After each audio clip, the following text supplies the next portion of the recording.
Welcome back. All right, news of the day video for all you fine people for your Thursday, July the 4th. And so since it's July the 4th, I figured I'd wear my most American flag looking of the jerseys that I have, this being a Texas Stars beauty that I got some years back off the AHL site. I also wanted to say to start this off too that I do continue to make videos during the off season daily.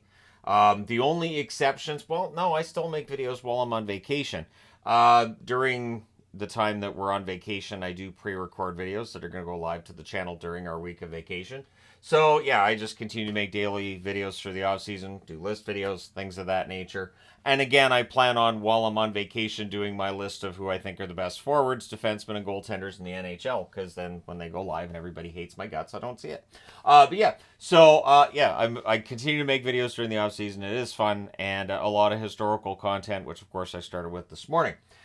So San Jose takes two of the players that they acquired recently, signed them to extensions. Ty Dellandrea, who I'm hoping has a nice bounce back season for San Jose after a rough year for Dallas. 2 years, $1.3 million cap hit. Dellandrea is a heart and soul kind of guy, just didn't quite have the offense, and Dallas with a bit of a crunch and all that. And so yeah, Dellandrea ends up going to San Jose. I hope he has a nice bounce back. Grundstrom has signed a 2-year extension with San Jose as well. $1.8 million cap hit for him. So San Jose is putting together a better team than what they had last season. Not a playoff team necessarily, but a heck of a lot harder to play against. So both Chicago and San Jose should see a rise in their numbers. And the West is going to be a little bit more difficult this season. Jack Roslovic signs a 1-year deal with the Carolina Hurricanes. Very happy for Jack Roslovic on this because I think Carolina might be perfect for him. Roslovic's a talented forward that's had his struggles over the last couple of years, so maybe going to Carolina will help him bounce back. Carolina's definitely been good at reclaiming players before and turning around careers, so maybe they could do that for Roslovic as well. I'm going to jump over the Vancouver portion of the board and go to Hayden Flurry, signing a 1-year deal with the Winnipeg Jets, worth league minimum, $775,000. Still not shabby. You can live on that. So, yeah, Hayden Flurry signs there. You get depth on the blue line. As Florida and Edmonton would tell you after their Stanley Cup final runs, one of them winning, of course, and one of them getting to Game 7 and almost getting it, depth is really, really important come playoff time. So, yeah, keep an eye on the teams that are acquiring a lot of defensemen and forwards right now. And you're thinking, well, how are they going to play all those players? You got to have depth. So the talk around Vancouver when it comes to their schedule is centered on November 17th. That is the day of the Grey Cup. Now, if you're American, you're asking what's the Grey Cup? It is the Super Bowl for Canadian football, right?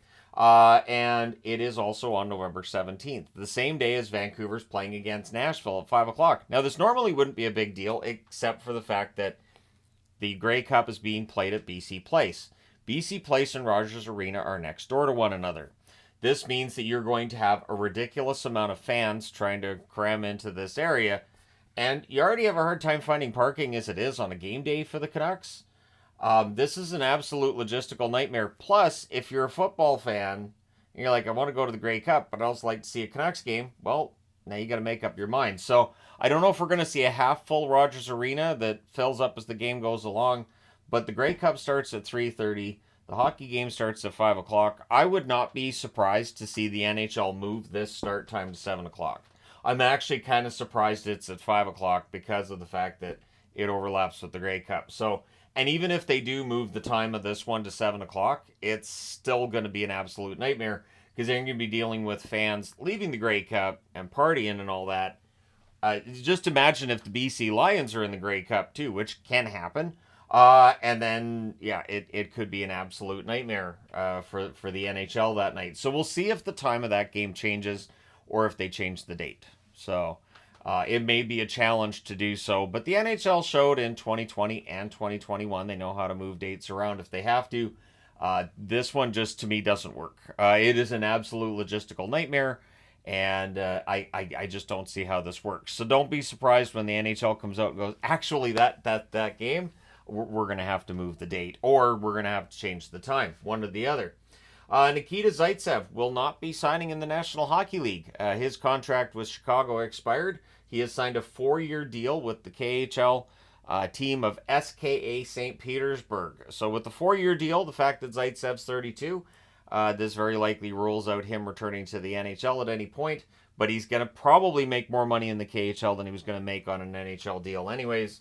I don't know if there were that many offers. My guess is they probably would have been in the league minimum category, and he, again, could probably earn more in the KHL over that 4-year period anyways. So all the best to Zaitsev, as his NHL career is likely at an end. But either way, solid career at some point in time once he's officially retired. Who knows? Maybe I do a career video on him.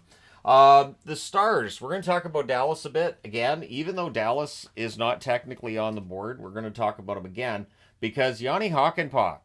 Jani Hakanpaa was signed by Toronto, but they haven't officially announced it. So what's going on is that apparently the Stars feared that Hakanpaa's knee was degenerative. And so that means it's just going to keep getting worse. Also saying that it's bone on bone. There's no cartilage left. Toronto team doctors looked at him and said, he'll be okay. He can play. And so Toronto is apparently going to sign him for that $1.5 million per season for 2 years. But the debate is already out there of whether or not he'll play, whether or not he'll play half the season, full season. What's he going to do? Hakanpaa's a very big, strong hockey player. But if your knees are done, your knees are done. And so that's the question mark here. Clearly, Toronto wanting some more toughness on the blue line. Hakanpaa provides that, but only when he's in the lineup, obviously. So we'll see what happens there. But let me know your thoughts in the comment section below regarding Jani Hakanpaa. And that also tells Dallas fans who are wondering why isn't he back in the lineup, because it felt like he was out forever. And there was some talk about whether or not he might come in, and then he never did. Now we know. But let me know your thoughts. Hit like and subscribe if you've not done so already. Again, happy 4th of July to those who are celebrating in the U.S. But thank you guys for all your support. I will talk to you again soon.